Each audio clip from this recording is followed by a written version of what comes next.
Hello दोस्तों, आपका स्वागत है कुसुमलता स्टडी चैनल पर। हम आज हिंदी साहित्य के इतिहास की दूसरी क्लास लेके आए हैं। हिंदी साहित्य के इतिहास जो है, पहला इतिहास जो है, हमने पहली क्लास ले चुके हैं, जिसमें हमने गरशा ताशी के बारे में आपको बताया है। और आज हम आपके सामने जॉर्ज ग्रियर्सन के बारे में आपको जानकारी देंगे।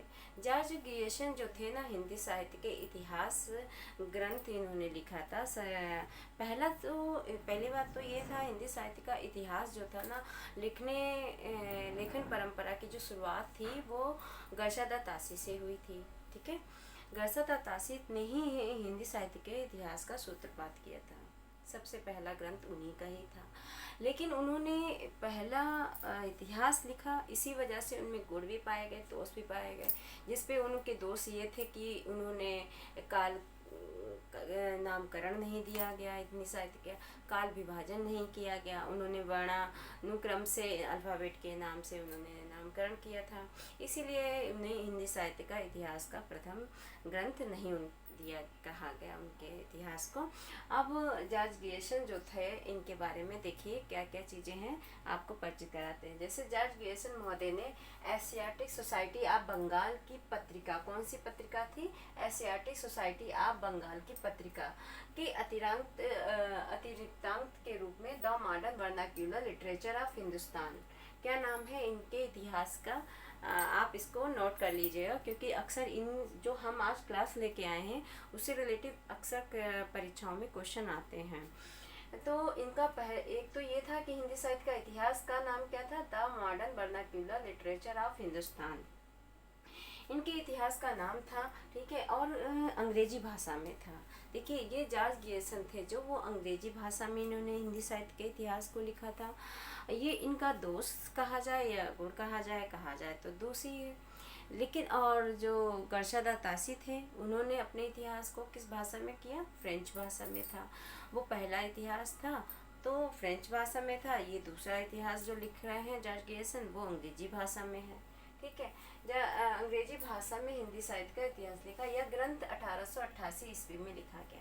देखिए, कहीं कहीं पे तो ये 1888 भी दिखेगा, तो कहीं कहीं 1879 भी दिखेगा, क्योंकि सभी लेखकों ने अपने अपने अनुसार इसको बताया है। तो 1888 है, 1889 भी देखने को मिलेगा। ठीक है, इस ग्रंथ में संपूर्ण हिंदी साहित्य को पहली बार 11 कालखंडों में विभाजित किया गया। इसमें क्या कह रहा है? जैसे क्या हुआ, जो गरशा ताशी थे, उन्होंने कालक्रमों को खंडों में नहीं विभाजित किया था, न नामकरण दिया था। उन्होंने क्या किया था? वर्णानुक्रम से अल्फाबेट को भागों में बांटा था। लेकिन जॉर्ज ग्रियर्सन ने क्या किया था? हिंदी साहित्य के इतिहास को 11 कालखंडों में भी विभाजित किया था, और क्या किया था? उनका नामकरण भी दिया था। ठीक है, तो विभाजित किया और उन्हें अलग अलग नाम भी दिए थे। यह इतिहास वास्तविक अर्थों में हिंदी साहित्य का पहला इतिहास था। क्यों वास्तविक अर्थों में हिंदी साहित्य का इतिहास था? क्योंकि हिंदी साहित्य का मानदंड पर यह खरा उतरने वाला था। ठीक है, इसीलिए हिंदी साहित्य का वास्तविक इतिहास इन्होंने ही लिखा है। इस ग्रंथ का अनुवाद देखिए, ये अंग्रेजी भाषा में था, इसलिए इसका अनुवाद भी किया गया। तो अनुवाद कब किया गया? 1857 में हिंदी साहित्य का प्रथम इतिहास शीर्षक से डॉक्टर किशोरी लाल गुप्त ने किया।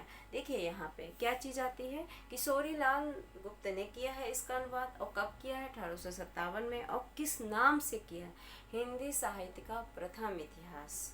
ठीक है, वैसे ही जॉर्ज ग्रियर्सन के इतिहास का क्या नाम था? The modern vernacular literature of Hindustan. ठीक है, ये नाम था। लेकिन इन्होंने जब किशोरी लाल गुप्त जो थे, यानी कि उन्होंने क्या किया? किशोरी लाल गुप्त जी ने इसे हिंदी साहित्य का प्रथम इतिहास के नाम से 1857 में इसका लिखा था, अनुवाद किया था। फिर है, अब देखिए यहाँ पे गणपति चंद्र गुप्त इस साहित्य का प्रकाशन 1888 में मानते हैं। और कौन मानता है? राम कुमार वर्मा और गुलाब राय 1889 ईस्वी में मानते हैं। इसीलिए यहाँ आपको 1889 भी देखने को मिलेगा, 1888 भी देखने को मिलेगा, क्योंकि 1889 और 1888 अलग अलग लेखकों ने अपना अपना बताया है मत। ठीक है, फिर इनके भाई हर इतिहास में गुण भी होते हैं तो दोष भी होते हैं। इनका गुण तो ये हो गया कि इन्होंने भाई 11 काल खंडों में पहली बार विभाजन किया था, वो भी अलग अलग नाम दिया था। ये इनका क्या हो गया? गुण हो गया। और फिर क्या था, काल विभाजन, लेखकों का कालक्रम से वर्गीकृत कृतियों का कालखंडों में विभाजन, ये इनकी विशेषता हो गई। प्रत्येक अध्याय के काल विशेष का विवरण है। इसमें कितने कवि आ रहे हैं? 952 कवि आ रहे हैं। कितने कवि हैं? 952 कवियों के बारे में इन्होंने लिखा है, उनको शामिल किया है। प्रत्येक अध्याय के अंत में गौड़ कवियों का उल्लेख किया है। प्रत्येक जो अध्याय आता है उसमें गौड़ कवियों का इन्होंने वर्णन भी किया है। फिर है जॉर्ज ग्रियर्सन जो थे रीतकाल की कविताएं, जो रीतकाल की कविताएं हैं द आर्स पोएटिका के नाम से नाम दिया, और जिसमें अंतर्गत रखा और बिहार की कविता को, बिहारी जी की कविता को क्या कहा है? अच्छा कामधेनु के नाम से कहा है। इस तरीके से जॉर्ज ग्रियर्सन के बारे में हमने आपको परिचित कराया। इसमें क्या है, आपसे छोटे छोटे क्वेश्चन बनते हैं, जो इनको नोट कर लीजिएगा, नोट कॉपी में कर लीजिएगा।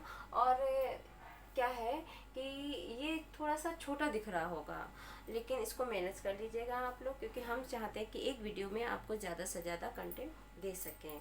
हम आगे नेक्स्ट वीडियो में आपको नेक्स्ट जो है हिंदी साहित्य के इतिहासकार को लेके आएंगे। धन्यवाद।